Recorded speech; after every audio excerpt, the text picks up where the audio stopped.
through my veins. On the pitch where the glory remains, the cockerel stands brave on the crest. North London pride, this ain't no jest. From lane to the new shining ground, echo chants where the legends are found.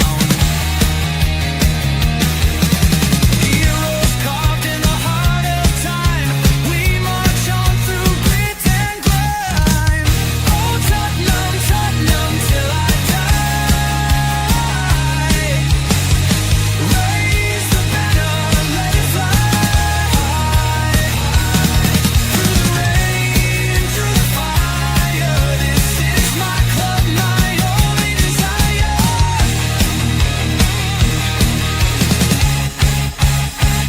Oh Tottenham, Tottenham till I die. Raise the banner, let it fly high. Through the rain, through the fire, this is my club, my only desire. Echoes of King and Greaves in the air. Every goal, the sound declares. Heartbeats pound like a drummer's song, marching forward fierce and strong. We're the ones who rise in the clash. Numbers running in a white shirt dash. History burns in the roaring crowd. Every game we scream it loud. I'm Tottenham, Tottenham till I die. Raise the banner, let it fly high. Through the rain, through the fire, this is my club, my only desire.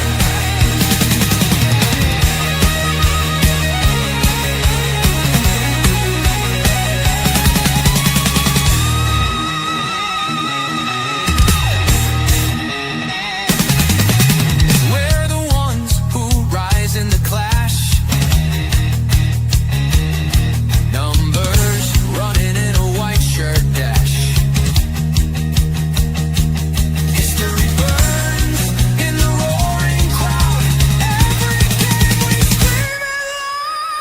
I'm Tottenham, Tottenham till I die. Raise the banner, let it fly high. Through the rain, through the fire, this is my club, my only desire. Hi guys, and welcome to THFC Do or Die, home of Tottenham past, present, and the exciting future under the mighty cockerel. Not under Ange, not under Thomas Frank, just the mighty cockerel. And I'm sure Soren Blow has loads of cockerels, and he wants their one to us. I've had enough. I want a cockerel. Anyway, enough about me wanting cockerels. Tonight we're asking the question: is anyone home at Tottenham? Are anyone there? Have they all gone off on the piss?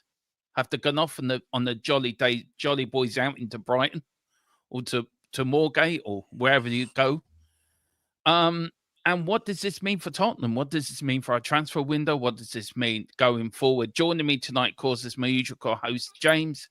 How are you tonight, boss? I'm good, my man. How are you? Yeah, I'm grand. Looking forward to my break. Looking forward to my holiday. And down below, well, look, Soren's feeling a little bit poorly, guys. So show him a little bit of love. He's got a bit of toothache. And yeah, he's not feeling the best, but he's still here. And I give him credit for that. So thank you very much, Soren. I love working with you. It's usually you and me on the Irish Hotspur being the delusional ones, trying to tell everyone 6-0, 7-0. But we're having a serious conversation tonight. It's going to be weird for the pair of us. Yeah, I'm going to have to talk some sense, and I don't know whether I can do that tonight. No, I don't think I can either. Yeah, I mean, look, I've had a bit of whiskey, starting to feel a bit frisky, so, you know, I'm still buzzing from the win. Didn't we tell them that we were going to be European champions, and everybody laughed at us, everybody called us delusional, and we did it. We only went and did it, so I'm still buzzing from that. So am I, and I also told them Brendan Johnson would get the winner, and he did that as well. So I'm still buzzing.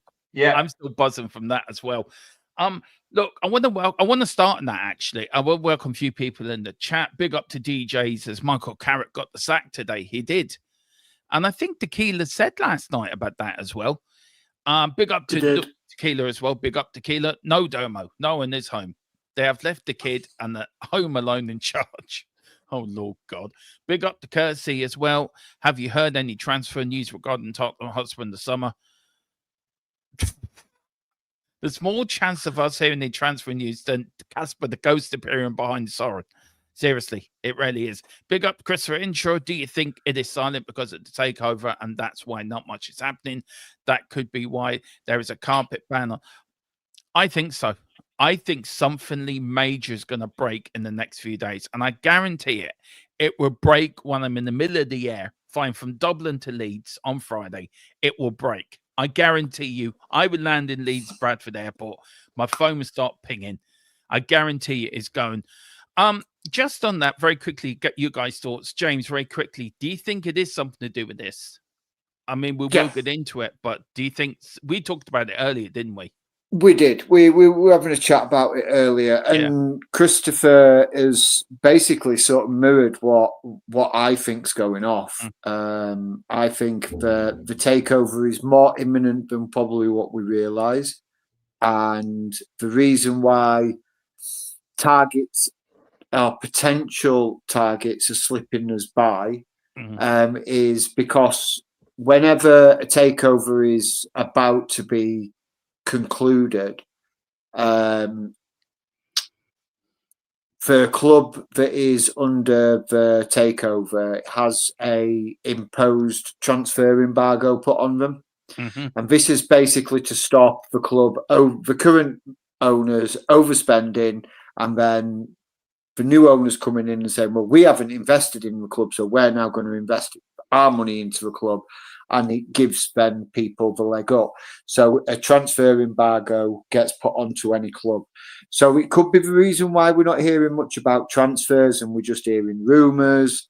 But yeah, I'm of the agreement of Chris. I think, and yourself, Dermo, I think something big's coming our way. And yeah, I just think it's just a matter of trying to be a bit patient, and we're not very much a patient bunch at Tottenham. No, we're not. Soren, do you think the same? Do you know, I've tried to stay away from all the rumours. Because I've found over the last few years that, and look, you know that I don't mean this personally, but all the in the knows generally don't know a thing. And you know, I've said it so many times that we get bombarded with, we're signing this player, this is happening, that's happening, this is, and it generally never does. Now, I think we're talking about something totally different here with the takeover and things like that. I mean, we chatted a while ago and you told me a few things, and you know that could be happening now. You have the Amanda Staveley with the non-disclosure. You know, why was that signed? Donna Cullen was supposed to be going last year. She stayed on. Why is she suddenly going now? The other American chap, you know, changing positions and things like that. So something's definitely going on. And we know, obviously, Joe Lewis left it to the daughter and the trust, and the daughter wanted Tottenham to be more about the football than the business. And you know, maybe that's the way, but I just think it's such a shit time to do it. You know, I know. We've just won the European Cup or a European Cup, and we should all be on a high. And all of a sudden, all we can talk about is, why aren't we signing this player? Why aren't we signing this? Is Ange staying? Is he going? Are we getting a new manager? Is Thomas Frank coming? Is Glasner coming? Is Levy being forced out? Is Joe Lewis selling? And I just think, you know, it's the worst possible time for all this to be happening. It really is. You know, for me, I think if I was buying the club, I would be saying, this is what I want to happen while we're doing it. And I would be wanting them players being brought in, or at least lined up, because you don't want to start talking now And by the time you actually get any players in, it's a typical Tottenham window where we're signing people on the last day of the season and the last day of the transfer window again. And it just don't make sense to me. It really, if any club was going to do this the worst possible way, it would be Tottenham Hotspur.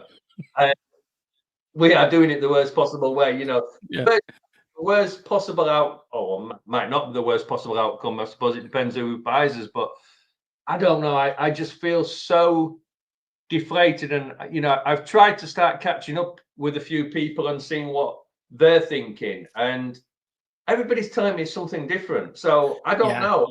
I mean, I was watching somebody earlier, and they were slating off Levy for doing this. Well, what's to say it's not? What, you know? Why does it have to be Levy's fault at this time? He might be the one that's battling for his position.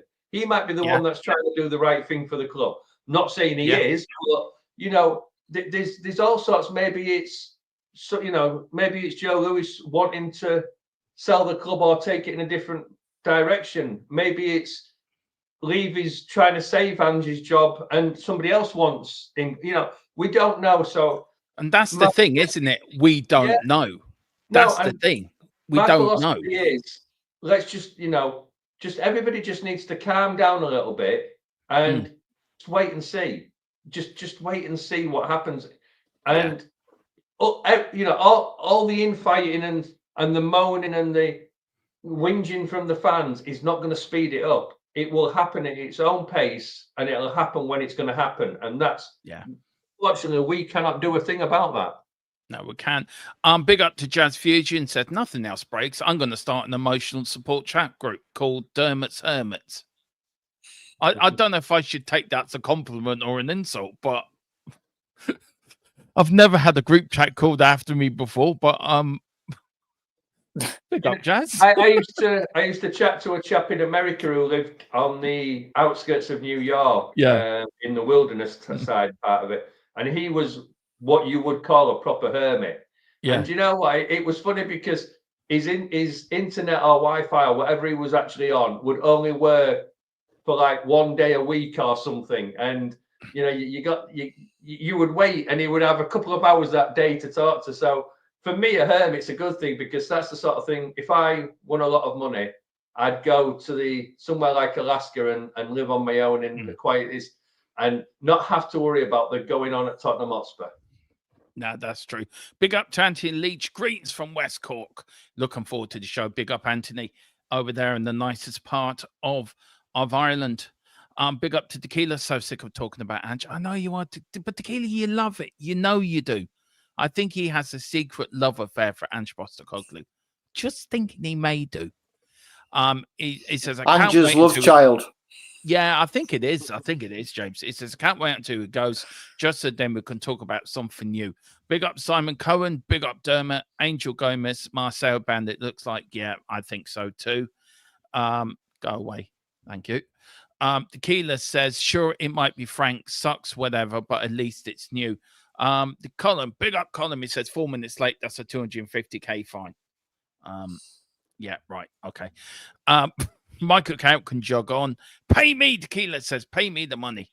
Yeah, okay. Good evening, everyone. Hope you're all well, enjoying the usual Spurs drama. Big up to Mr. Wayne Bonner, who also got Greg Sennett as well. This AR song sounds like Heat album track described from a fax machine, but I'm all for it. It's actually Colin who sung that. That's actually Colin singing. Colin wrote it and he sang it as well. So big up to Colin. What's up, Dermot? Big up Shawnee Maddox as well. Hope you doing. How you doing well, Shawnee? He says, Wayne says, don't you just love supporting a club where useless twats in charge who have no clue and no plan? Yeah. We're a bit like, I would say, the council going to do work on the motorway and decided to stick 10 men on the side of the M1 and just stand there and do nothing for the whole weekend. And then come Monday morning, they close down the whole motorway in rush hour. I mean, it's so typical. Big up to Mr. E. I love how much the banger of the intro song is. Again, that's down to Colin. He wrote it and sang it, and there's actually a ballad version of that, which I will put up on the channel. There's another version of that song. There's actually a ballad version. Big up to Johnny. Oi, oi, Legends evening. Legend yourself, Johnny. Big up. It's not. It's AI, Greg's. No, it's not. It's you, Colin. Don't say it's AI. I've just praised it's you. Another boring day at work, so I'll be listening along and hopping in chat. Shawnee, you're always welcome. Got to get you on the channel as well, Shawnee. We've got to get you on the show as well. Be great to have you on.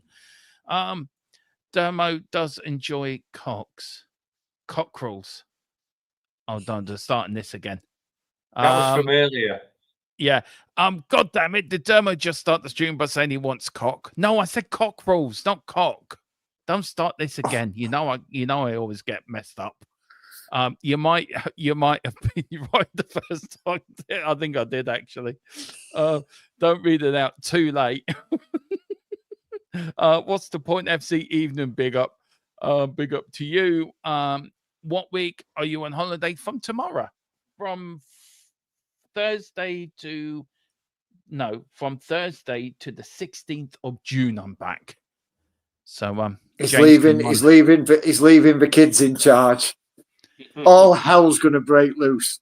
Oh hell. Well, I have a channel to come back to. Honest to God. Big up to What's the Point PC. Middlesbrough, lovely Middlesbrough place, lovely pass and move football. Big up David Clark. Thomas Frank, odds on to be the next Spurs coach. His stats over the last 2 seasons with Brentford: 76 games, 26 wins, 17 draws, 33 defeats, points 120, 12 goal for 114, goal against 111, plus 3 points. He's an upgrade, and he's an upgrade, really. I know. Yeah, go on. I agree. It's like you look at them sort of stats there, Dermo, and that sort of screams volume. How is he an upgrade on Ange? He's not. And again, dilly-dallying. Look, we like Soren said, we don't know exactly what's going off at the board level. But we don't know what's. I think what we could have done with is the clarity of the manager situation being sorted out after the final game of the season. Back him, sack him. One of the two. If you're backing him, then by now we should have been working on transfers unless the takeover is further along than what we've been made to be aware of. If you're sacking him, sack him and look at getting in a high-quality manager. Because, let's be honest, there's been 3 high-quality managers that have been available where we're not having to pay any kind of compensation to the club that they're leaving, and we haven't pulled the trigger on any of them. No. And it's like, I mean, we now, I mean, I might be wrong, but it kind of has a whiff of the Nuno appointment. It's a panic signing. Who are we going to get? Oh, Nuno's done all right wherever he was. Let's get him on board. Okay, Wolves want it. Wolves. He did okay at Wolves. He's doing all right at Wolves. Let's get him in because we can't get anybody else. I agree. So, I agree. I agree with you, man. I'm big up to Ching Mang Spurs. It says this club is a shambles, run like a circus. And I think, look, let's start there. Look, I'll start with you, Soren, then I go to you, James. Soren, look, in my view, right, this should have been all started a long time ago. I give a few days after the Champions League, of the Europa League final. Yeah, fine. Thank you, Ange. You brought us to glory. You've done your job. You got us Champions League football. You got us a cup, but your league performances weren't good. Thank you for your service. There's your €7 million, and thank you very much. Or we've done it just after the parade.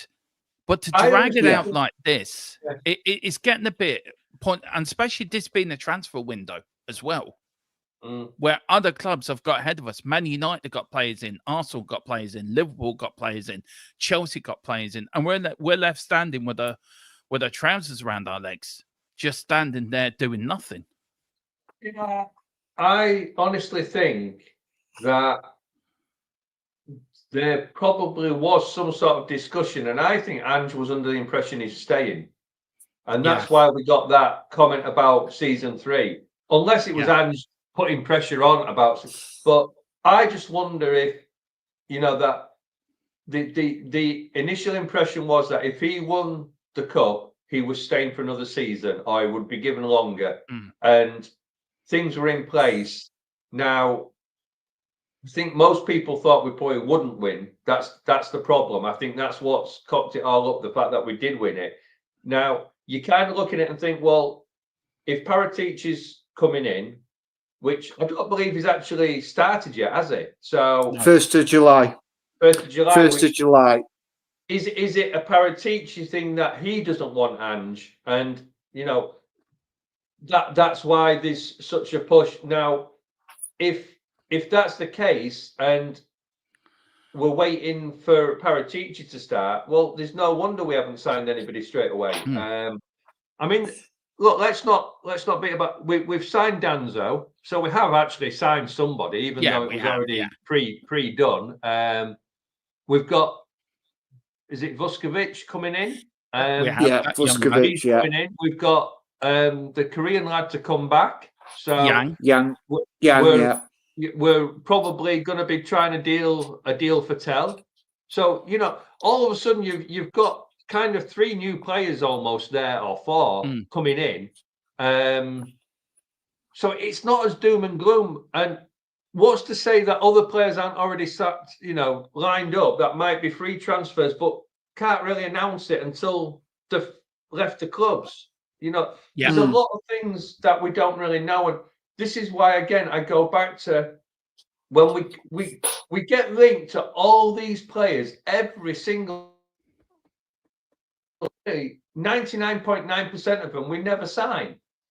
And the ones we do sign, we never knew they were even coming. So you know, I look, I'm not going to say that the club has done anything right recently. I mean, you could argue signing Ange was right because he's won us a cup. He's the most successful manager we've had in the cup run for 41 years. You know, he's the most unsuccessful manager we've had in the league for however many years. But how many? I mean, I know everybody keeps going on about the stats of how many we've lost this season, but I tell you what, when we won that game the other Wednesday night, I didn't give a shit how many games we'd lost this season. I didn't. James didn't. None of us did. Yeah, none of us did. Now. My focus now is on next season. And look, if it is Thomas Frank, it's my feelings are the same as when we announced Ange. I'm not overwhelmed. I'm underwhelmed by it. I think we could have done better, but same as I've done with Ange for the last 2 years, I will back whoever comes in if that's the case. But I personally think Ange should be given a bit longer. Yeah, I mean, James, look, we keep this. Look, we broke it Sunday, and I think we both stand by what we broke. We both will stand by it, stand over it.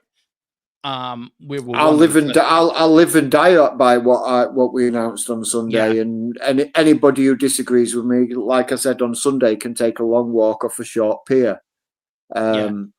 So if you don't agree, you don't agree. Don't need to start saying stupid things, saying that we've spread fake news. So that's all I'm going to say on that matter. Yeah. On the point of Levy and the board and Soren's point of we've won the Europa League the first time in 41 years. Keith Birkinshaw's last one and then left the club. Is there any similarities from 84 to now? Because it just seems to be the same thing. It seems to be a board in disarray with Scholar at the time. And it seems like history repeating itself. Well, let's hope not, because I don't want to wait another 40 odd years before we win another European trophy. To be honest, James, we've only got to wait 2 months because we'll be winning Super Cup. Super Cup. Well, The point I was making was the board then was in disarray with Ivan Scholar, because I think at that time when he bought the club, he played the previous owners off each other to get the shares because of the West Stand. And again, we win a major European trophy and our board's in disarray. I mean, what do you think is happening? We're hearing rumors that Levy's left, he's stepping down. Joe Lewis's daughter's trying to take the control off him. We heard he's trying to bring in the Qataris or the Saudi Arabians. Is there a massive power struggle at Tottenham at the moment? And it's paralyzed everything else. Yeah. I think that's the thing. We're paralyzed as a football club, which delays every other announcement we want to make. I think with regards to, I mean, we can speculate. We can speculate. We're not in the boardroom. We don't know anybody in the boardroom. I would love to be a fly on the wall in that boardroom daily, because I'm probably a firm believer that there's daily meetings going off. But from what we were led to believe was that when Vinay came in, and he's officially started, by the way, now. Yeah. He has officially started as the new CEO. When Vinay came in, Levy was going to be taking a step back anyway. But is this then now also another bit of the power struggle of Levy doesn't know how to release his grip on the reins? Yeah. So Vinay is trying to come in and say, right, this is what we want to do. And Levy's like, no, we're not doing that. And he's like, no, you brought me in to run the football club. You were going to be doing the business side, Daniel, blah, blah, blah. And it's then them two having a bit of a struggle and butting heads, and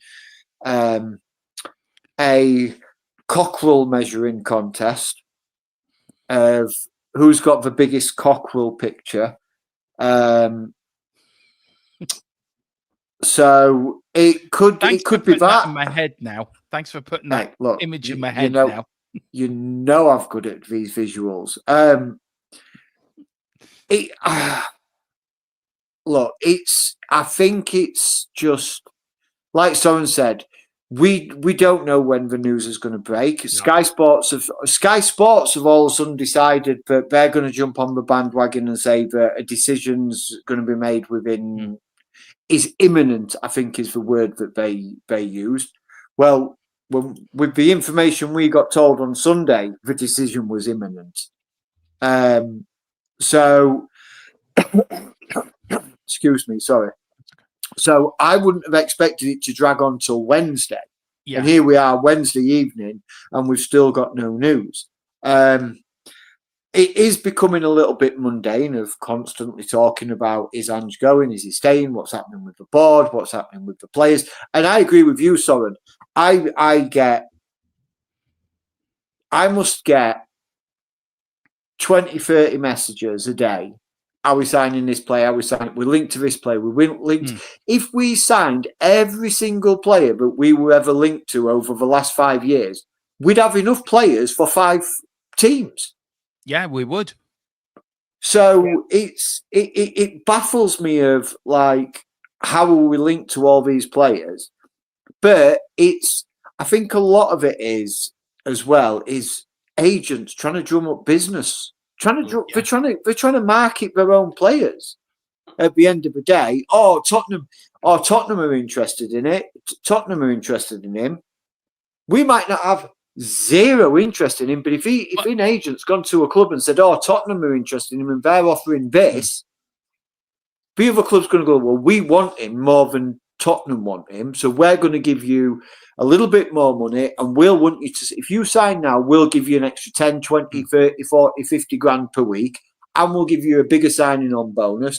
And so what does the club want? Okay, the club wants this. There you go.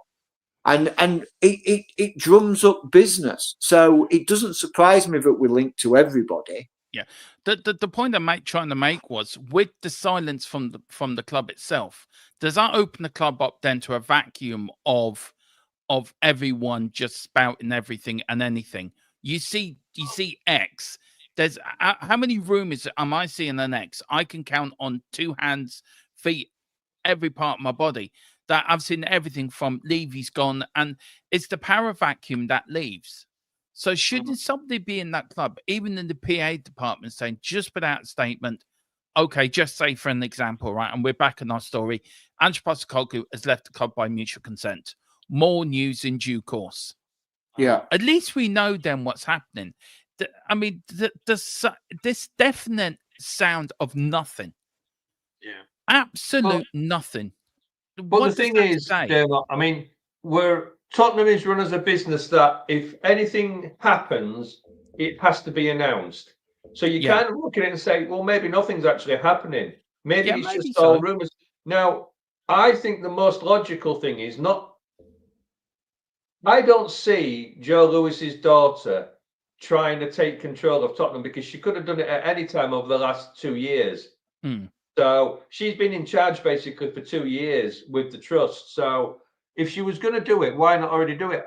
I would have said it's more likely that she's wanting to sell the family stake and Levy's staying on, and that's what's been sorted now. That if it's the Qataris or whoever are coming in and they're buying is it 80%, 70% of ENIC shares? It's 82%. That what we broke about a month ago, 2 months ago, that the Qataris buy ENIC shares and Levy will stay on as a consultant on a rolling contract. That's what we broke. So And maybe this is what's happening. But surely with Anne, surely that should be put to bed one way or the other. Surely on that side of it.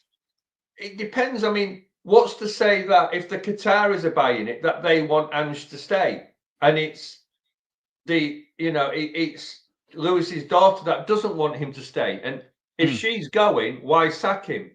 Or maybe it's the other way around. If she's staying and she wants him to stay, you don't sack him if the other people don't want him and they haven't bought the club. I mean, there's a lot of ifs and buts in this scenario now. Yeah, there is. I think the argument would be if he was getting sacked, and look, I think the scenario is that he will be gone. I don't think, but let's just go down, and play devil's advocate a little bit. If he was getting sacked, I think we all agree the probability would have been he'd gone by now, because we don't need a manager in place if we know who's coming. If the agreements are already there with, say, Thomas Frank, then he'll already be talking to us some way or other, whether it's through agents, whether it's what players he wants to come in. So you don't have to wait for him to be signed if you know for definite you're getting rid of Ange. And to me, the silence of us not already having got rid of Ange tells me it's not as black and white as people think. It would not surprise me in the least if we start next season with Ange in charge.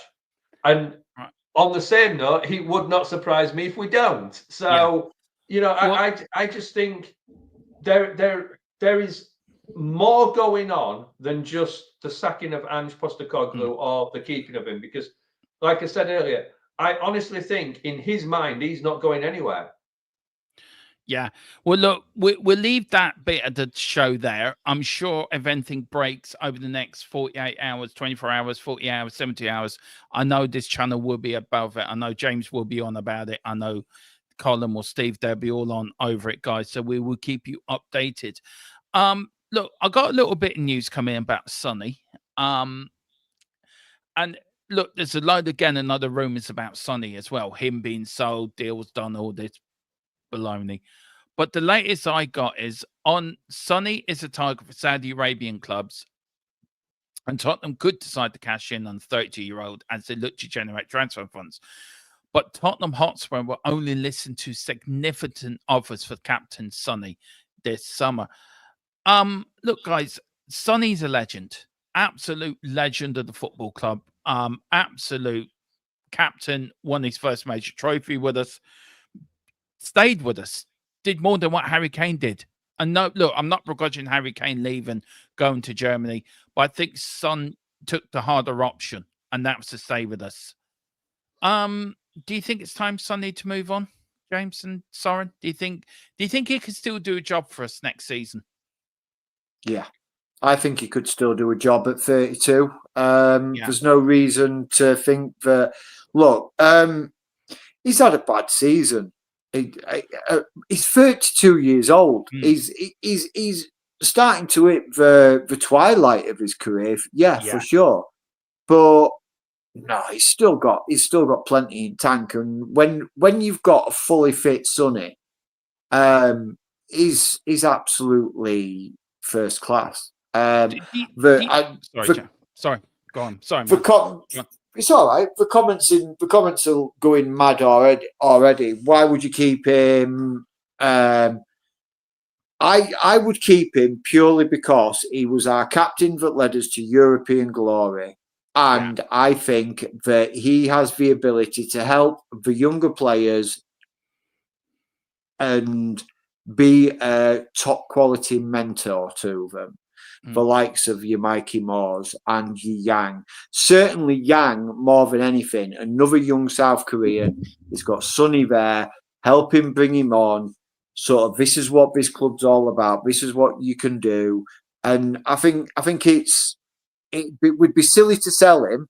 But if some Saudi Arabian club's going to chuck 50, 60 million at it, I can equally see the board or whoever snapping the hand off and saying, yeah, thanks very much for your service, Sonny. See you later.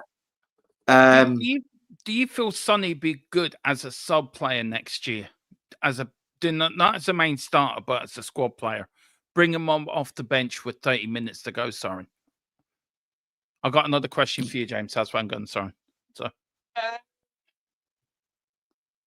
look, I'm of the impression that I don't care what we do with Sonny, he does not go anywhere. I don't care whether we make him the T-boy, lady boy, whatever he wants to be at the club. We just give him whatever he wants, because I just think this is probably going to be controversial, and I'll get slated for this. I know I will. But when we had Son and Kane, I always said, when all the rumours were coming about Kane leaving, it would be a bigger loss to lose Sonny than it would Kane. And it maybe hasn't proven that way, because Sonny hasn't, you could see that them two were just perfect for each other. But I don't know. I just think Sonny's one of those players that I'd be devastated to see him go. And I don't care if he doesn't play another game for us, as long as he's still part of our club. To me, he's our next Ledley King, that we give him what he wants. If he doesn't want to come on as a sub, then we just make him an ambassador, or we loan him out. We do whatever we've got to do to keep him involved with our club. And I just hope when he does retire, he retires at our club and he becomes that ambassador, whether it's in South Korea, whether it's in England. I don't care where it is. I just don't want to see a Tottenham Hotspur without Sonny. And look, he hasn't been good enough. Whether that's through injuries, whether that's through how he's been played, I don't know. But look, I'm Sonny. Do you think it could be the inconsistency of the management as well, though, Soren, that's caused some form to dip? Yeah, I mean, managers asking him to do different things. Yeah, I mean, look, let's not forget that beginning of last season and this season, he was playing with injuries, and he was playing for a long time with injuries, and that will have affected him. But everybody keeps saying about, he's lost his pace and things like that. Well, when he came on against, was it Frankfurt he came on against, or was it Premiers? He came on against somebody for like a 20-minute cameo, half an hour, whatever, and he was running down that flank. He hadn't lost his pace. I mean, he wasn't as, he's not as fast as he was. He's older, but he's still got his pace. He can still run away from players. So yes, if he is happy to be an impact sub, perfect, because I see him playing in Champions League for us. It's a little bit slower. It's a little bit easier for him. Play him in the Champions League. Play him in the cups. I don't care what we do. We keep him. And look, he's not going to go to Saudi Arabia. He's already said last season and season before when there were rumours, he's not going there. He doesn't want to go there. So he's not like a lot of players where he's chasing the money. He wants to play where he's felt loved and is wanted, and he loves the club. And I'll tell you what, there won't be a better club for him than Tottenham Hotspur. There won't. He loves the club. He is Tottenham through. The only thing that it's a shame we can't sing about Sonny is that he's one of our own, because really he is one of our own.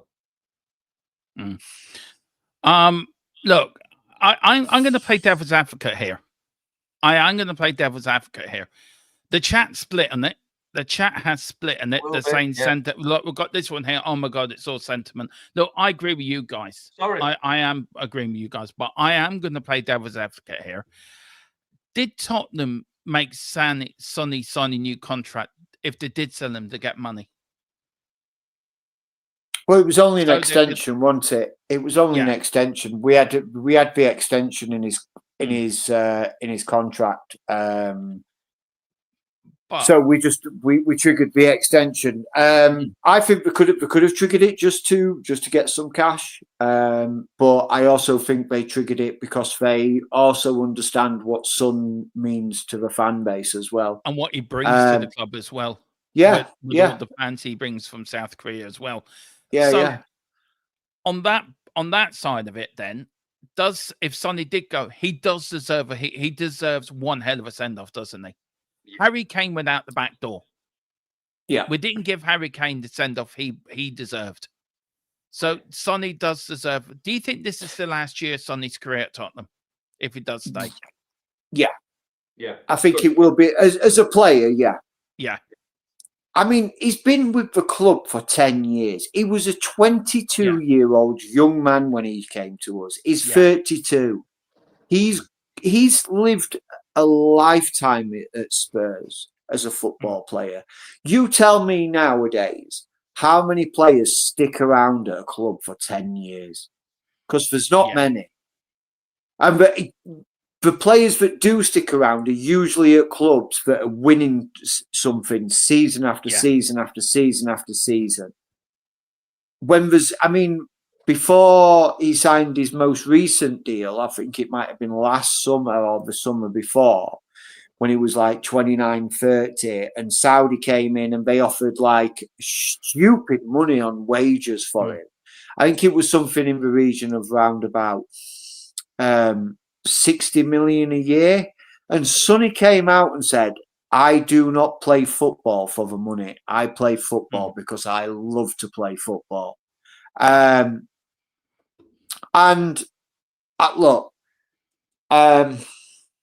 I'm going to, in fact, actually, what I'm going to do is.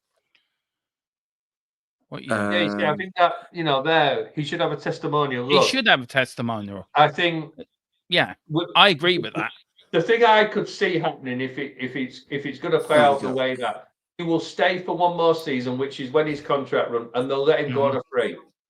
I don't think the club will force him out. I don't think he'll want to leave. Look, the only thing that I think will be the hardest thing is how do you take the captaincy off him now? He's the most successful captain of our team for 41 years. So you're going to strip him of the captaincy. You're going to put him on the bench. I don't know. I just think there aren't enough players like Sonny. There just aren't enough players out there like Sonny where it's the passion for the look. As fans, we all say these players don't play for this club. They don't love the club. They don't feel the same as for the club as we do. Sonny does. Yeah, he does. Sonny bleeds Tottenham. Sonny bleeds Lily White. And we go on about we all kind of didn't mind Harry Kane going because he'd given the club more years than he should have done, and he stuck to the club. We should have built teams around them two players. We had the best two strikers in the world basically playing for Tottenham, and we didn't do enough for them. One of them decided to go off to guarantee winning trophies. One of them decided he would do everything he could to win a trophy with the club he loved. And do you know what? The best thing that came out of winning that cup was Sonny lifting it. Was the passion Sonny had for winning that cup. You know, the way, and you know, a couple of people have said in the chat about his dad. Did the scenes when he was hugging his mum and dad, and you know, look, I get emotional when I talk about Tottenham, and I just think Sonny is top. I don't think there's another player at the moment for the last however many years that I would say is Mr. Tottenham more than Sonny. Yeah, he is. He is. And look, look, I'm just going to say this now. You can disagree wholeheartedly, but be respectful doing it. I'm not going to have. I've turned my comments off, Dermo, because I'm about to lose my proverbial. Yeah, we come on here to do this, not just because we take time out of our own day to come and do shows. We don't expect to see some of the stuff that people have put in the chat has been absolutely disgusting. So if you want to go, if you think we're that sort of channel, then you can jog off and watch another channel. On here, we show respect to people. If you don't agree with somebody, fine, but do it in a respectful way. And that person has now been banned. So, and that's with it. We banned that person. I should have said it a while ago, but that person has been wholly been banned, and he's gone. We don't accelerate them people in the chat. I'm telling you that now. Thank you for Tequila, and he has been banned, so you can turn your comments back on now, James. You don't have to switch them off, man. It just boils my piss. Do you know what I mean? I don't come on here to be spoken to like that. No. And I try to be as honest and fair as I can be. Yeah. And no, it's disrespectful. Yeah, no, it's fair. It's fair. Look, let's go over the contracts. These are the players' contracts. Ben Davies' contract ends in 2025. Just a yes or no for you guys. Does he stay? Yeah or nay, James? No, he'll go. Sorry. Yes, but not as a player. I think he should be given a coaching role. Now, if he wants to carry on his playing career, thank you very much, Ben Davies. I personally think you've been fantastic for the club. I think he's an underrated player. But I think it is time for him to probably step down as a player for us. And whether if he wants to go on and carry playing, thank you very much, Ben. If you don't, please give him a coaching role. Okay, so we've got Tequila. We've got Sean. I would not mind Davis around the club as a coach. Tequila says, please, no. Jazz Fusion's going, nah. Tequila says, are we rarely considering keeping Davis? We've got Greg saying Davis goes to Wrexham, comes back here to do badges. Ching Wang says, Spurs says, oh my God, no. David goes, this is the best one. Give Daddy Ben a testimonial. That is the best one at the lot. He's been here 10 years, hasn't he? He has, yeah, nearly 10 years now. Yeah. Right. So, we talked about Sonny. We know Bentancur is looking to extend his contract, and Basuma. I think we could all agree Basuma needs to go. I think we all agree in that, the three of us here, hand on heart, it needs to go. You know what? Do you know what? God, you're going to go against me. I know this now. I know when he says that, you know what? I know what he's going to say now. You know my opinion of Basuma from talking with the Irish lads.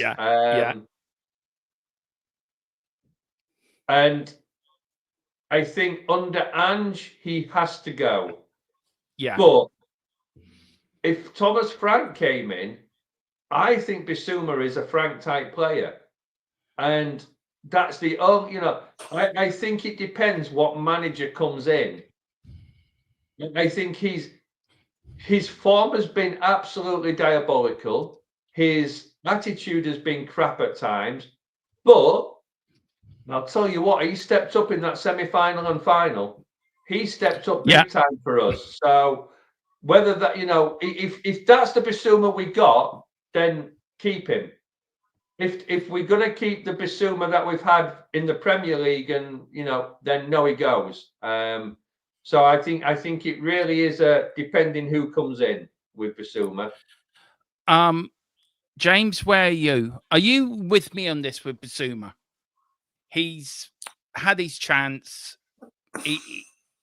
I think he has to go. Personally, he has to go. I think you had the balloon incident. I think that was the final straw for me. And after that, then he needs to go. It's too inconsistent. Yeah. That's Bissouma's problem. It's too inconsistent. If we'd have got the Bissouma that we thought we were getting when we signed him from Brighton, he was supposed to be our rock. He was supposed to be the man who was going to shore up our midfield and basically boss for midfield. And if he did like what he did at Brighton, I was like, yes, this is a good signing. This is going to really take our midfield to the next level. And he turns up in some games, and then he'll turn up 2 or 3 games, the semi-finals, the final of the Europa League. But then you look at him against Crystal Palace, and then you look at him against Brighton, the last game of the season, and it's chalk and cheese. So for me, I would cut my losses on Bissouma. I can understand why people would want to keep him. I completely understand your point of view, Soren, and why you would want to keep him, and maybe the Thomas Frank management would maybe change him a little bit or make him a different type of player. But I don't know. I think he's had too many chances and cocked them up. Yeah, I mean, if you look at the midfield, right? We've got. I just saying the midfield again. We've started another transfer blow in the pursuit of midfield Johnny Casado, who snubbed us. Who do you think we can buy to come in to replace Bissouma? Which midfielder do you think we can go out and say, right, he fulfills his role at the club?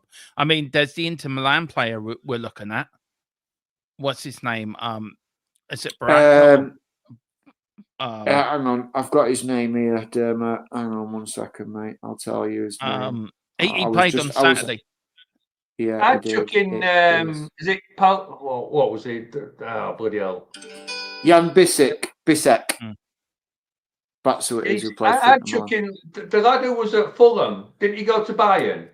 Is it Paulinho or whatever they called him? Yeah, Paulinho. Yeah. Yeah, I mean, because he's not getting a look in at Bayern. I'd bring him in. I think he'd be a monster number 6 for us. Yeah, that's true. Yeah. I could see that. I could see it. He's not playing at Bayern. He's not happy at Bayern. Well, bring him back to the Premiership. He's proved he can do it here. Yeah. Yeah. I mean, yes. Yeah, go on. Chamu says it brilliant here. So we sold Batiste for Lo Celso. So we sold Real Batiste, Lo Celso for 5 million, and the guy we had first dibs on rejects us. Classic Tottenham right there. No, I don't think it's classic Tottenham. I just think that's just classic transfer skull fuckery. But isn't Lo Celso one of those players that everybody was saying just rip his contract up, and now all of a sudden everybody's moaning because we haven't got no money for him? You know, look, this is the problem with a lot of the players that we get linked with, and talking about the Ezes and Buenos and people like that. They've got to want to come to Tottenham for us to sign them. And what people don't understand is a lot of these players don't want to come and play for Tottenham Hotspur. You know what I mean? It might be different this season. Now we've won a cup for a change and we're not such a laughingstock, but we're trying to do everything to make us still be a laughingstock. But, we get linked to all these top players, and most of them are probably laughed them at, I'm not going there. They're not title contenders. They're not winning cups regular. Why should I want to go and play there? I want to go to teams that are winning cups regular. Well, we've suddenly got a manager that's won us a cup, and everybody wants him gone. So, you know, why should what if this is the way we treat our managers? Why should any player want to come and play for us? Probably true. I mean, so go on, James. Go on, man. Yeah, sorry. A lot of people. I have put my comments back on and my chat back on. So, a lot of people chatting about the Lo Celso deal.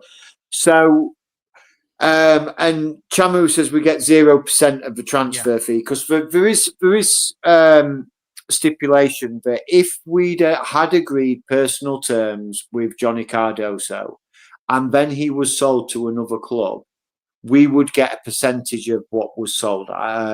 But because we never agreed personal terms, we get diddly squat, basically. Yeah. We get diddly squat.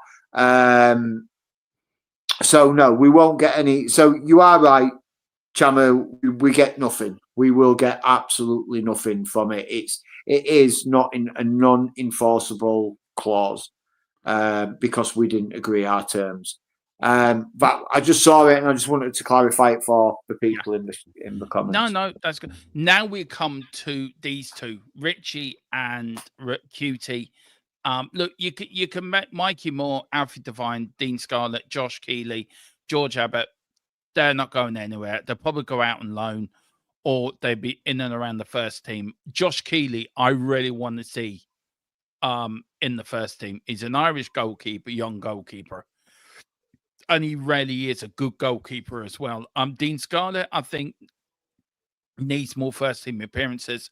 Alfie Devine, Mikey Moore, I think they're going to be in the first team next season, in without the first team squad. QT Romero. Now, we know there's a lot of speculation around him, Atletico, Real Madrid. He did say one day he would like to go and play in La Liga. I think what he said was taken out of context. And you actually said it to me last night, James, didn't you, what he said? I did, yeah. And it was the full thing. So what do we do with QT? Do we try to tie him down to... Yeah, but if he doesn't want to stay, where do you... It's no point keeping the player here if he doesn't want to be here. Or does that depend on the manager who comes in? Say Ange leaves and we get Xavi. Does that keep QT Romero at the club? Yeah, because he'll be like we said.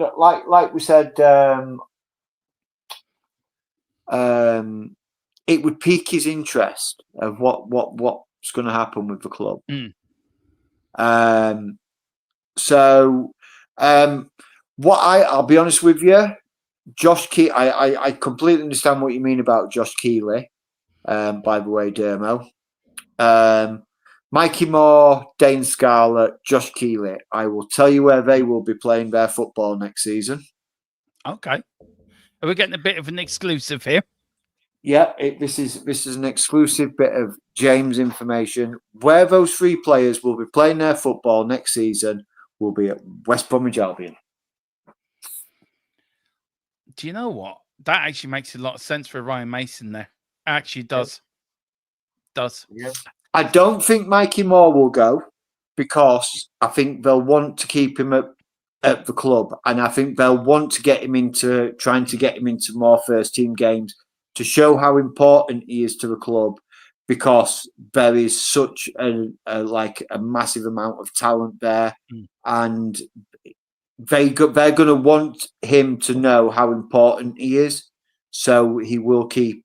We can maybe get in time down to a new contract. But Dane Scarlett, Alfie Devine, Josh Keeley, they will probably all be playing their trade at West Brom next season. Ryan Mason's worked with all three of them from very young. Yeah. So I can't see them going anywhere else at all. What's then, Siren? What about Richie? Where do we do with him? I think there's rumors there's money coming in from Saudi for Richie. there was a link going across the bottom. I've got all the news guys, latest news and rumours are going across the bottom there. About Everton, but Ben Jacobs has squashed them rumours about him going back to Everton in the part exchange for a breath rate. Where do you think Richie's going? And then James, I'll go to you with QT Romero. Yeah. Again, I think it depends on the manager.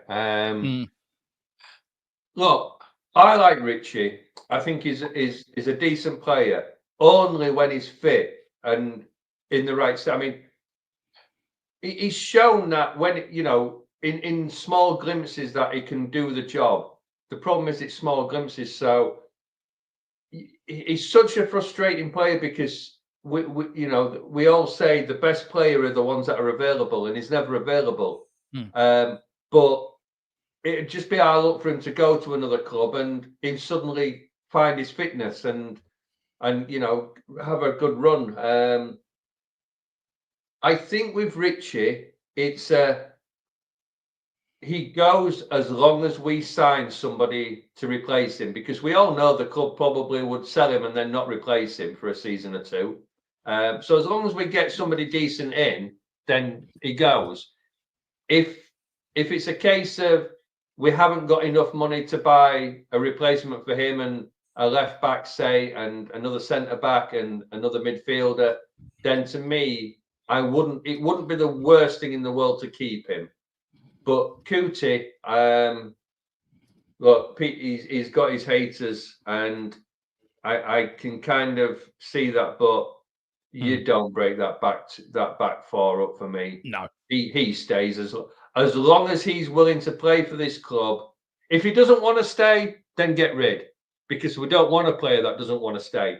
But if he's happy to stay, you give him whatever contract he wants, because I think him. Well, again, if we're talking about Thomas Frank, he'll suit Frank's system, and to be honest with you, I think he'll suit Frank's system more than Van der Ven will. So, you know, he's won. You know, he's a winner, and he doesn't want to be at a team that doesn't win. So you keep him. If out of those two, if we could only keep one, then it's Kuti all day long, all day long. I agree with that. I mean, James, look, we all agree probably Richie probably will be sold. He is too injury prone, but QT, what can convince QT to stay? I mean, look, there's nothing now. He hasn't come out and says, I want to leave the club. He hasn't said that. No, he hasn't. He hasn't. All we know, it could be enjoying sorry, go on. It could be smoke and mirrors, and again, it could be mainstream media, like you said, taking a comment that he made and like, okay, let's run with it. He wants to go. He wants to leave Spurs. He wants to leave, because I've got a good memory when it comes to how the media sort of report things. So before the semi-final of the Europa League, I think it might have been in between the quarter-final first leg, Frankfurt, and the second leg. Atletico Madrid had agreed personal terms with Romero. Then after the quarter-final, and we won, there were, he's agreed terms, and then in between the semi-finals. So then there was the first leg of the semi-final, and then which we won, and then in between for that week, all it was Romero's phone will be lighting up with phone calls from Diego Simeone. Now, I said it on a show. I know I did, but if you've agreed terms with somebody, why is his phone lighting up from phone calls from Diego Simeone? Because you've already done the hard work. You've got the contract agreed with Romero. Now you've just got to negotiate with Tottenham. You don't need to contact the player. Then the kind of money that Atletico Madrid are touting for what I believe, and I'm going to stress that it's what I believe, He's probably one of the best centre-backs in the world right now. Yes. Why are you going to sell him? He's got 2 years left on his contract. Why are you selling him for pittance of 40, 45 million? No club in their right mind is selling one of the best centre-back. That'd be like Liverpool selling prime Van Dijk for 30 million when they bought him for 100. It makes zero sense. Selling Romero for 40 to 45 million makes zero sense. Chinwag, I would say 80 and not a penny less. Yeah, I think 82. But look, I don't want him to go anywhere. I want Cutie to stay here. I don't want him to go. I mean, if you sell Cutie, make sure my mic's on there, Tia. If you sell Cutie, right, it's like selling Harry Kane. We didn't replace Harry Kane. And look where that landed us. We go and get Solanke, who doesn't get enough goals. Harry Kane was what got us top 4 all them years. His goals, he was guaranteed. Don't know how many points you would be guaranteed with Harry Kane in the side. But I think a fit Romero, a decent Romero playing at a high standard week in, week out, I think he gives you them points to get top 4. And I think you cannot sell him. You keep him at all costs. You absolutely keep him at all costs. So their contracts run out in 2027. Now, 2028, you've got the likes of James Madison, QT, James Madison, Decky, Kulu, Porro, you've got Vicario, and you've got Jed Spence, you've got Mana Solomon, who I think will be going back to Leeds, Ashley Phillips, and Damiola Ijai, who I think will be going out on loan. Just very quickly, guys, just one word answers on this. Would you, if you could pick one player to sell out of all of them, if you had to, who would it be? Ashley Phillips. Yeah. Solomon, because we know he's going. Yeah.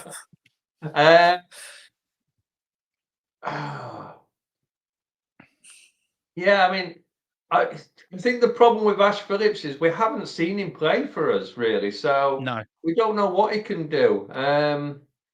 Wasn't it? Where was he on loan last season? And was it last season he played on the FA Cup on the telly, didn't he? Yeah, and he played quite well, didn't he? He did. Was it Plymouth? It was Plymouth. Yeah. Yeah. And I mean, because they took him. Sorry. No, I was going to say, didn't he play for? Is it the under-21s or a sub for England? And he was always playing quite well. But again, the problem with all this speculation is, and who we're going to keep and who we're going to sell. It's all dependent on what manager we've got. That's the problem. I mean, for me, Madison stays. Kulusevski stays. Porro's the one I'm not as sure about, because I think he's certainly improved over the last part of the season, but he's had some really poor games. Vicario, well, again, he's made some mistakes, but I think he's a damn good keeper. Jed Spence has been pretty poor again this last month or so. His attitude, whether it's his attitude, and I kind of get why, because he's played bloody well, and then we haven't played him in the European games, so his attitude's maybe come out a bit. But again, if it is his attitude, that's not the sort of player we want. I mean, he's been fantastic in some games this season, but when you kind of want him to step up a little bit, these last few games he's been poor. So as much as this, don't think it's so much his playing ability. I think it's more his mental ability. I think he's got this belief. Whether he believes he's better than he is, or whether he believes he's got a goddamn right to play, I don't know. But he's shown this season he can step up and he can be absolutely fantastic, because some of the parts of this season he's been the first name on the team sheet, and then other parts you think yeah, you've had a really bad game this time. But again, he's not that old. So, but yeah, I think out of all them, the one you sell is Manor Solomon, because he's not really part of the team. Probably ask Phillips as well and get somebody else in that might step up. For James, I don't know where you are with Decky. Do you want to go through them? I've got something on Porro. I want to put out there, but I'll let you go through your yeah. So I would keep Madison maybe for another year, and then probably look to sell it, move him on to a Saudi club. Decky, I think, is probably going to be sticking around for the foreseeable. Pedro Porro, I like Porro. I think you've got to think about Pedro Porro this season. He played damn near every game without a break. When we were going through our heightened injury crisis, he was the one man that was there game after game after game after game. And of course, he was going to have bad spells or bad games. But man bloody was practically burnt out. Now, with Vicario, I know there's sections of our fan base that like Vicario. James, before we start, Colin, who's part of the goalkeeper parade, please don't take this. We just look away now. Just go and can you think what Colin could be doing for the next 5 minutes, James? Put some music on. Yeah. Don't listen to me about to just destroy Vicario. I would like to see Vicario sold. I'm gonna go out and say it. I would like to see him sold.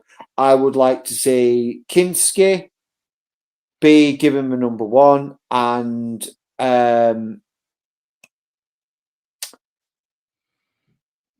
Brandon Austin being given the understudy for next year, and then when Josh Keeley comes back, Josh Keeley takes the number 2 goalkeeper and Kinski the number 1.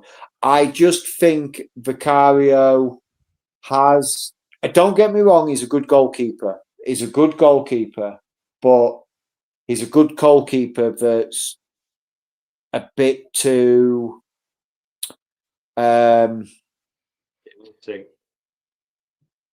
yeah, and a bit pronounced to a mistake that could cost us points.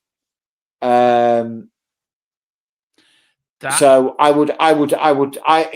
look, Vicario has cost us points this season, and I think when we signed Kinski, I think he did phenomenally well, and then when Vic came back, it was it was like I've walked straight back into the team, and I don't think Kinski was given enough credit. Right. And I think he did phenomenally well for what he coming to a new country, a new club, and literally been thrown in at the deep end with 2 lead weights around his ankles because he had a makeshift back line in front of him. Yeah. So I think I would really like to see Kinski given an opportunity with Romero, Van de Ven, Udogie, Porro consistently in front of him, and I pretty much guarantee our defence and goals conceded next season would be a lot less. But that's my opinion. Just to throw a slight argument to that, Jane, would you change your opinion if we've got a different manager in that doesn't rely on the goalkeeper having to be that sweeper keeper and play a lot with his feet? Because that's Vicario's weakness, is his kicking.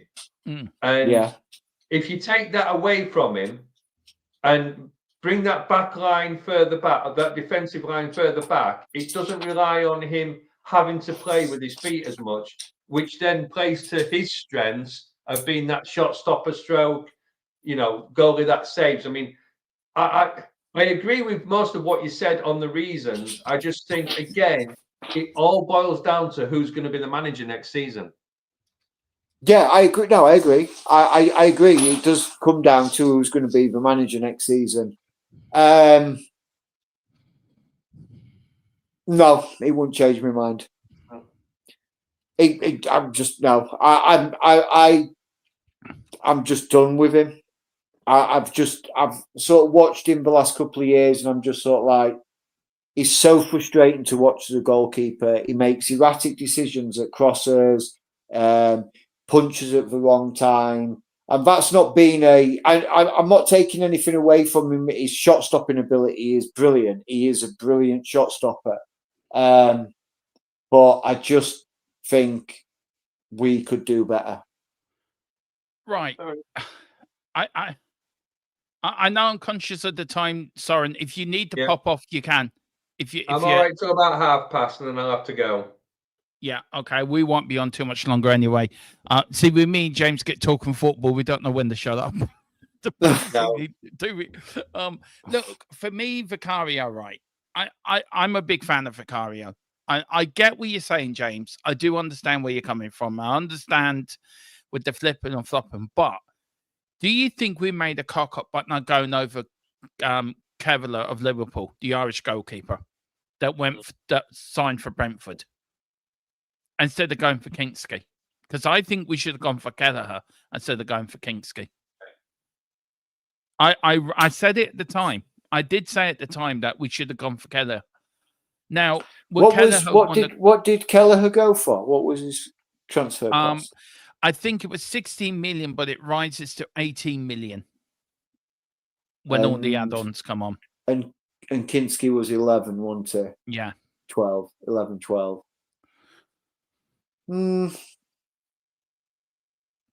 Yeah. Yeah, but look, yeah, go on. I'm just thinking financial. You could get rid of Vicario. Isn't the talk of Martinez going now from Villa? Yeah. Go and get Martinez. I've always said I love Martin. Yeah, yeah. Is it Martinez? Martinez. I'd love him at Tottenham. I think he's a character, but Vicario for me, Philip Brady said it to me. He's a newer version of Pat Jennings. For me, in a way, I think there's a lot of similarities between Vicario and Pat Jennings. I think he's had an injury hit season, and I do think next season Vicario will be better. And to be honest, with people saying in the chat, I think there's a lot more problems. I think you look at our centre back problems. I think you look at our fullbacks. I mean, does Porro? I play him as a right winger than I would as a right back. I think he's more suited to playing the wing than he is either as a right wing back or a right winger instead of a right back. And I think you play Jed Spence there, you play your doggy, QT Romero, Van der Ven, and Jed Spence, Vicario. You play Porro, because his crossing, that cross for the goal against Man City when James Maddison scored. Yeah. I think you play Porro on that wing position, and I think you've got a ready-made winger there. I've always said that. You lose Johnson. We know, because you put Johnson in the number 10 role. That's where you and put then Johnson. where's Decky playing? Well, you put Decky on the other wing. What, out left? Yeah, I think Decky can play left. And then where's Mikey Moore going? Yeah. Well, Mikey Moore's a young player. He's still learning his craft. But I still think you want two number 10s. I think you get rid of Madison. You put Brennan Johnson and Kulu in as the 2 10s. You put whoever on the left. You put Porro on the right. I think Brennan Johnson can do a job as a number 10. If you beef him up a little bit, give him a little bit more weight, I think he's quite capable of being that number 10, or even being the striker, because he knows where to go. He's a six box yard man. Yeah. A lot of people laugh at me when I say this, but who was there and thereabouts all last season? Brennan Johnson. It's a knack in itself, being in that box, being that 6-yard goal scorer, being in the right place at the right time. It's a talent in itself. all great strikers have had it. But again, Dermot, I think the problem with all this is we've got to wait and see who's the manager, because you know, we look at this and what's to say we don't go to a back three if Frank comes in or Glasner or some, you know, we don't know what system we're going to be playing. We don't know what personnel are going to be here. We don't know what the manager's going to want. And, you know, he might come in and Porro might be gone. Johnson might be gone. Tell might not come in. You know, it's such a minefield. This is kind of almost that show that you want in a month's time, because in theory, it should all be settled. We should know who the manager is. We've got an idea of the system we're going to play. And we talk about Vicario. We talk about Cutie. We talk about we haven't talked about Van der Ven and Porro and Spence. They all suit the system that Ange plays, but the system really shows them up to be bad players sometimes. And without having the right system, these players that they can look bad. I mean, it's like same with Bissouma. He's looked terrible under Ange, but you go back to the first 10 games of Ange's tenure at Spurs, Bissouma and Maddison were the best two players on the field. You know, so until we know who the manager is, I think it's pretty hard to say which one of these players should stay or go. Has he gone? No, I agree. Look, I think that's a good discussion for another show, actually, to be fair. I think we've stumbled on something there, I really do. Very quickly, players here, Brendan Johnson, Odegaard, and Mickey van der Ven, the contract to 2029. So is Brendan Austin, Jamie Donnelly, Alfie Darrington, Will Lancashire, and Callum Ulisse. Look, Johnson and Odegaard, they're staying. That's no problem. Loan out for me, Brendan Austin, John and Lee, Alfie Darrington, Lancashire, and Lalosi. Guys, would you agree? Yeah, I mean, I'd like to keep Jamie Donnelly in about the club. My big controversial one will be, again, depending which manager comes in, Mickey van der Ven, because the system suits him really well under Ange.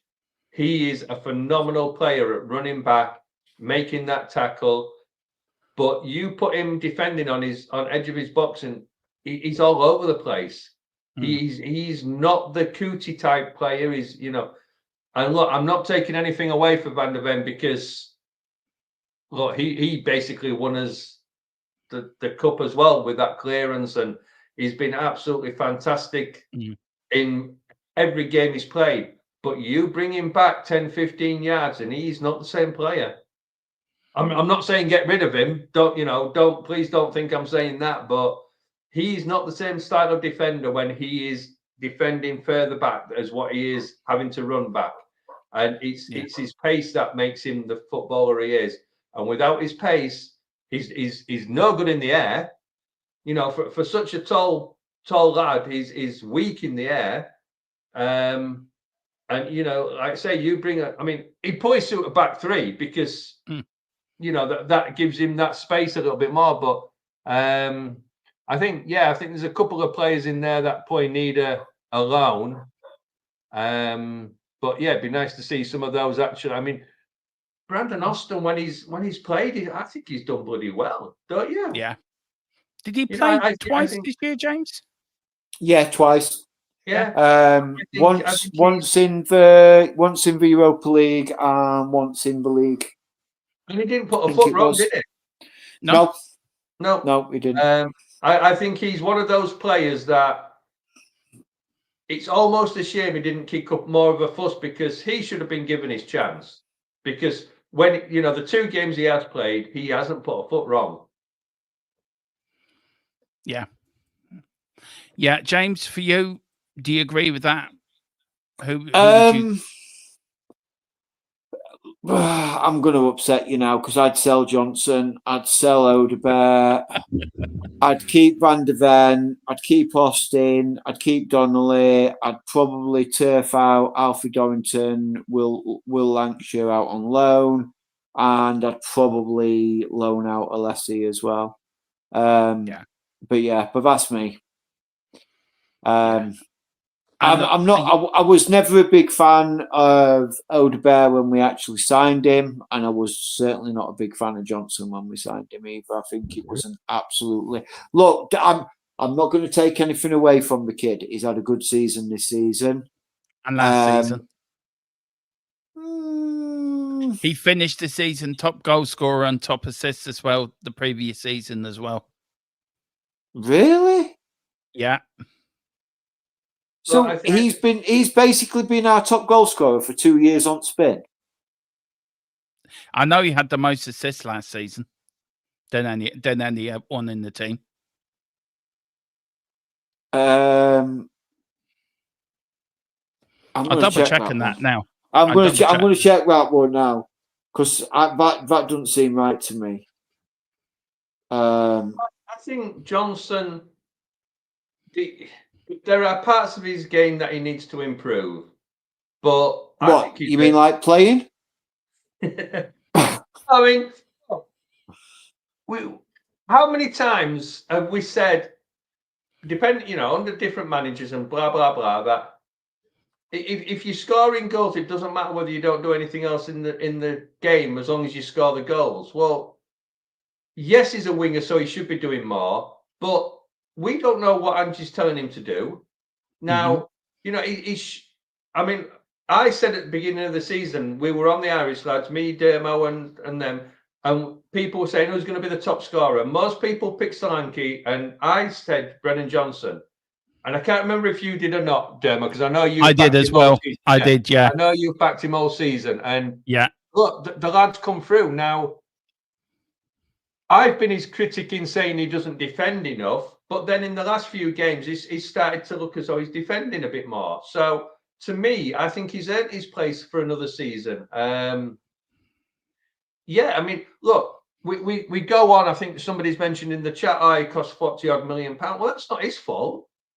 No, that's the clubs that agree that bring that money in. It's like Archie Gray costing 40 million. It's not his fault. That's the price that we've got to pay for him. And to be, you look at it, and I know there are some bargains out there, but you don't get a lot for the money these days. So, no, you don't. But, 40 million is not a world-class player anymore. It's as simple as, unless they're in the last year or, it's a foreign type club. But you buy a player in England, 40 million doesn't buy you the best players in the world. So, no, it doesn't. To me, we shouldn't be looking at how much it's cost us. We should only be looking at what he's done on the field. And look, he's been top scorer. He's scored the only goal in the European Cup final, and he's won us a trophy. So get over it. The lad's staying. Simple as. Yeah. So go on. I know you found it. So, the new Premier League websites are bloody dismal, by the way. Yeah, it is. So for the 23-24 season, our top goal scorer was Sonny. Then it was Richarlison. Then it was Kulusevski. And Brennan Johnson was joint fourth with Romero with 5 goals. 3 assists. Yeah. He had 10 assists. Yeah, I was going to say it was joint top. It was joint top assister with Sonny with 10 assists. So yeah, and then this season, what he actually finished with was 11 goals and 3 assists. So 14 goal. 40. He's actually had a worse season on goal contributions this year than what he did last year. But he still ended up, I think, in all competitions with 18 goals this year. I think in all competitions, including Europe as well. I think it's 17 or 18 goals he scored this season in all competitions. I've got no, but he could have probably had more in the last season as well, Dermo. I'm not thinking, but Look, he for all the credit that he gets given and all he's phenomenal, blah blah blah blah blah. In Premier League terms, he had a worst goal involvement season this year from what he did last year. Yeah, that's my point.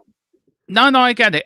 I'm very conscious, Soren. I know it's 9:30. You have to go. This is going to go on a little bit. So thank you for coming on.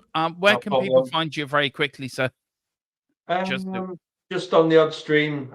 So probably be on with you a little bit next year and on with the Irish lads, and just popping onto any stream that decides to invite me that can put up with me. So anybody that wants to listen to my drivel. Okay. Well, Soren, thank you very much for coming on. I hope your tooth feels better. And me and James are going to continue arguing about Brendan Johnson now for the next 5 minutes. Till I'm proven right and he admits I'm right. And then he says, thank you, Dermot. You're right all along. I'm now Johnson. Never happening. Never happening. No. All right. And thanks, lads. And just remember, we are Europa champions. Yeah, we are. Stop. That we are.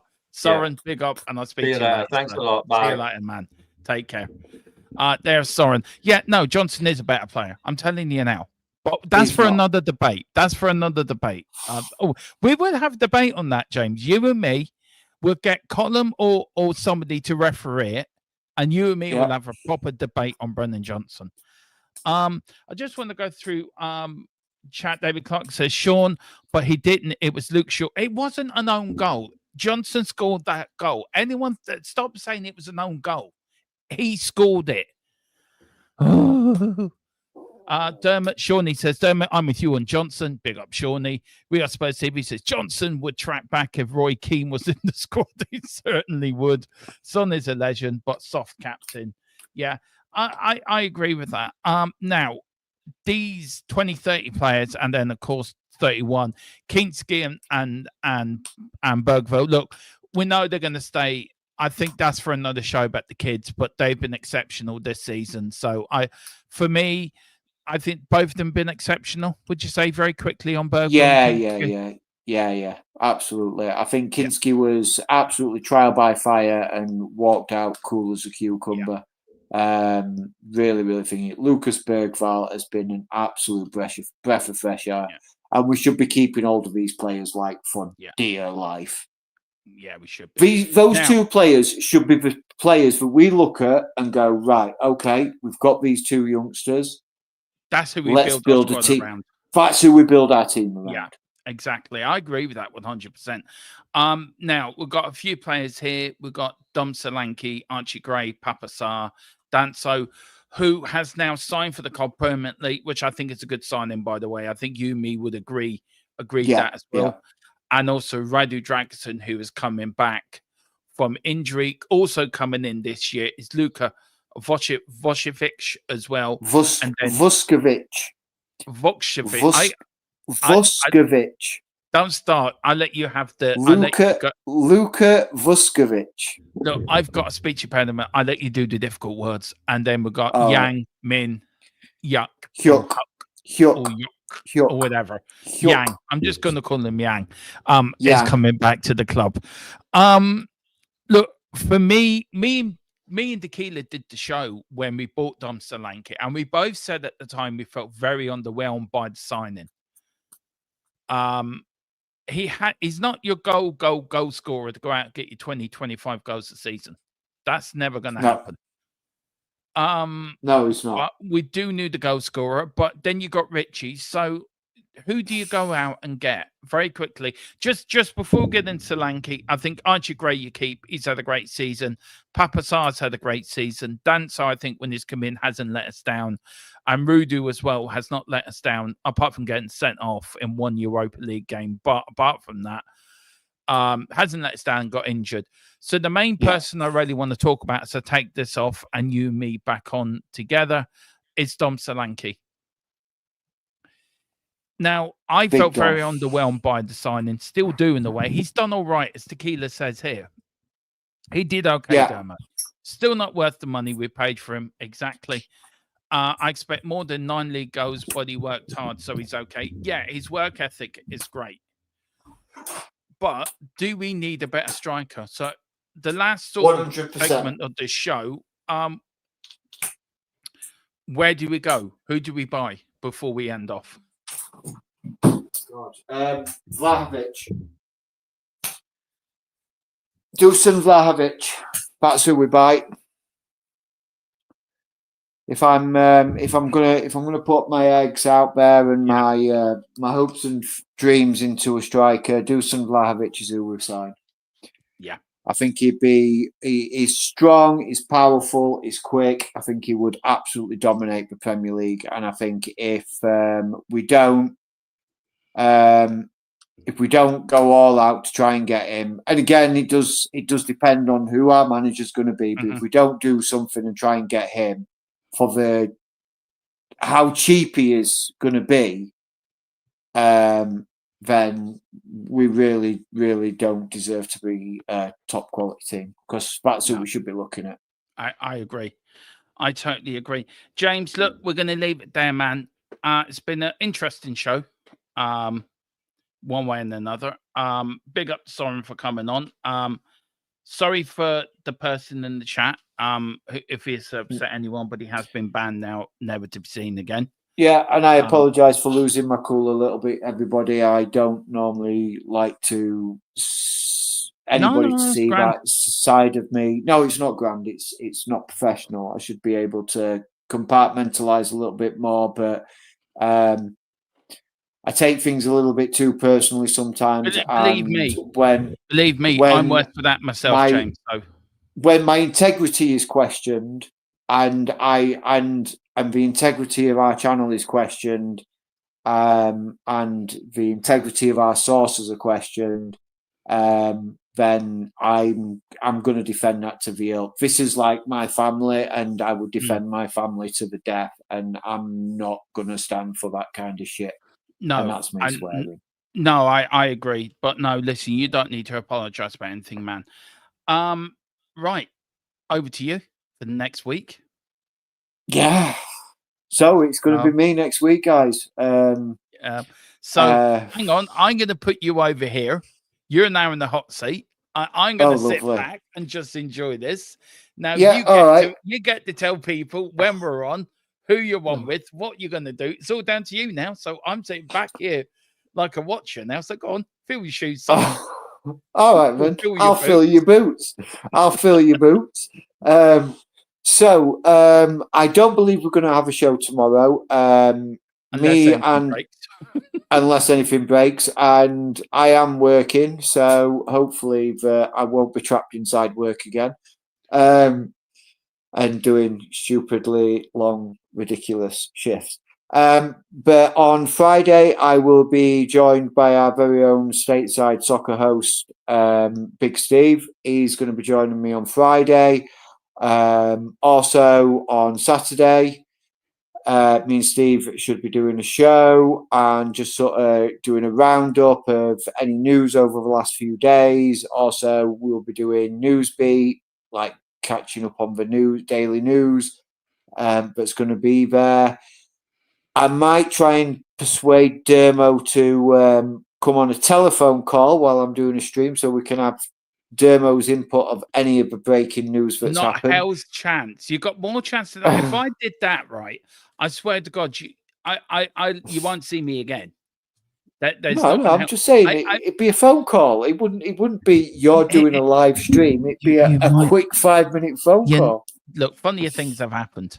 But you guarantee it, right? You guarantee it. If new breaks, so I'm in the airplane flying from Dublin to Leeds, right? And you guarantee that Ange Postecoglou has been sacked, and something's happened. There may be a little video being dropped.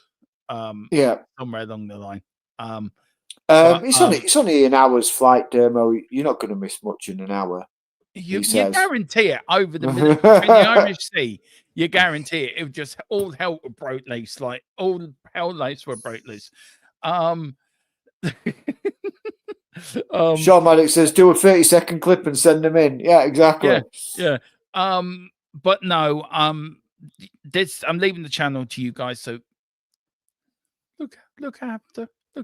You know, look, I'm not going to say you're not going to have a channel when you come back. You will have a channel. You just might not have any followers, subscribers, or viewers. Oh, jeez, you're not filling me with much confidence. What the hell are you gonna do? No. I will take care of you, baby. Believe. Yeah. I will take care of you, baby. And I'm pretty sure that, all joking aside, we'll be fine.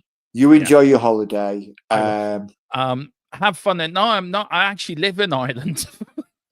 I'm flying to Sheffield. My Mrs. Tron's got family in Sheffield and Milton Keynes, so we're flying over to Sheffield on Friday. We're flying to Leeds Bradford, then going to Sheffield Friday for I think 4 days, and then we're going to Milton Keynes then for 3. So but yeah, that's where I'm going. But yeah, please join James and Steve. I think Colin may do a bit of a jump on as well. There's any breaking news for the lads. I'm sure Tequila will do his little bit as well. He's going to be in the chat as well, monitoring the chat, and you're going to be well looked after by the people, by Wayne Bonner and all that. They'll all look after you. But James, I've got full confidence. I know you can do it, man. I know you're hosting. You can do it. I've got all my faith in you. Wayne Bonner, just F off. Seriously, just go. just go. Just please. Sorry, Wayne. I hate Stephen Kenny. I hate Stephen Kenny. I hate Stephen Kenny with a passion. I really do. But on that bombshell, thank you. We will bid you all a good night. Yeah, just another quick thank you again. We ticked over to 400,000 views. For myself, Steve, for myself, James, Colin, Tequila,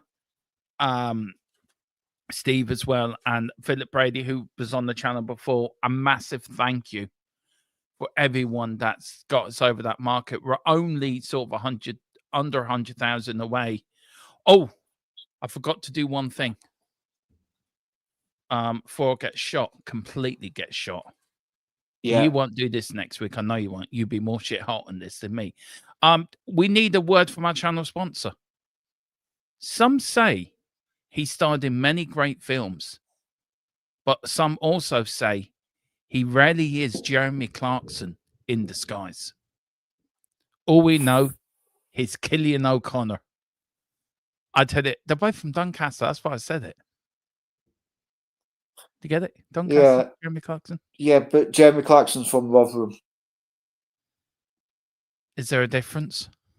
Yeah. Don't ever say that to Colin when he's Doncaster from Rotherham. He'll kill you. You'll never make your plane back. Oh, well, on that bombshell, this is the last time ever I'll be pressing this button. Here's Cillian. Here's Colin. Oh, shit. Let me talk to you. A little reference there, but I'm going to stop messing. Don't talk to me. Just do the channel sponsor, please, without. Let me talk to you. A little reference there, but I'm going to stop messing about. I'm going to talk to you about private internet access, the best VPN in the land. Now, when you're online, you may not realize, but all of your data is there for the taking by anybody. With a VPN such as private internet access, your data is safe and secure, streamlined, and nobody else can get hold of it. That's why I use one anyway. VPN's very easy to use. Private internet access, all you got to do is log on your phone, select where you want to be. So I want to be in America, and I click go, and there we are.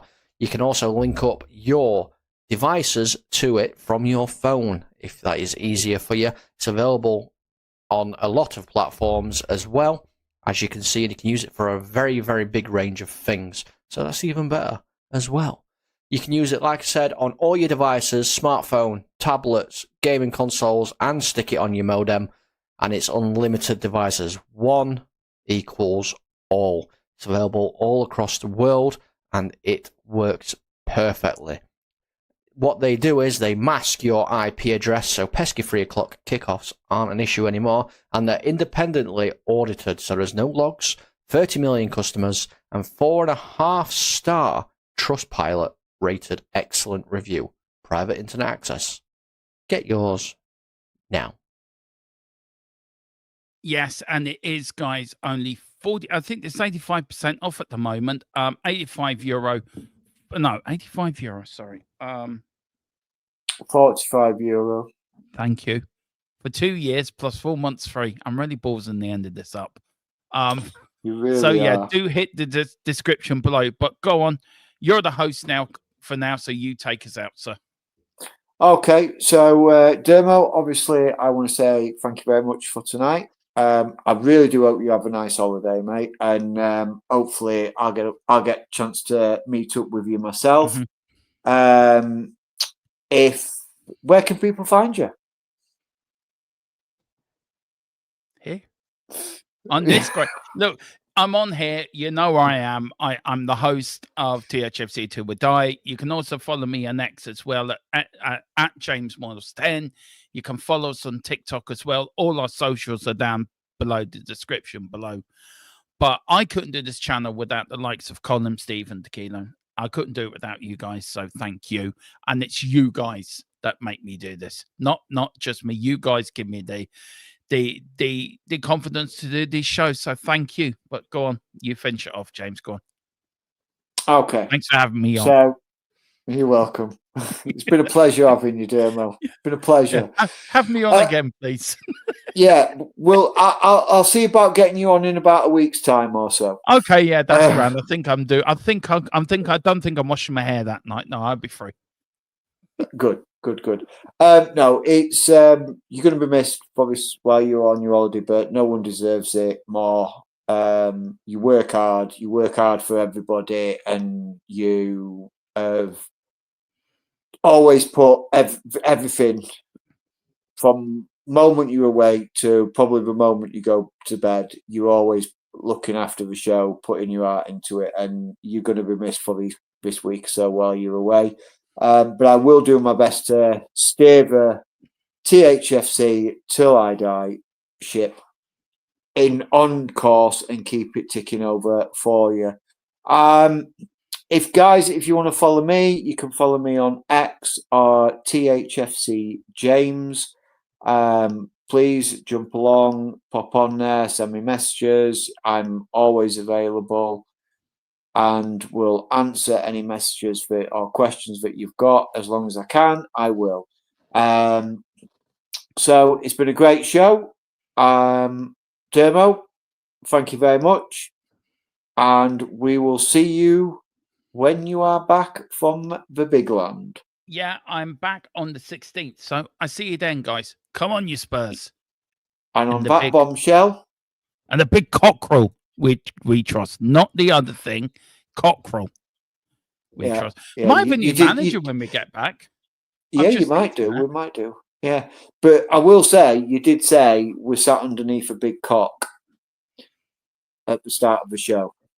And on that bombshell, we'll end it right there. Oh, hell's bells. Rain to fall.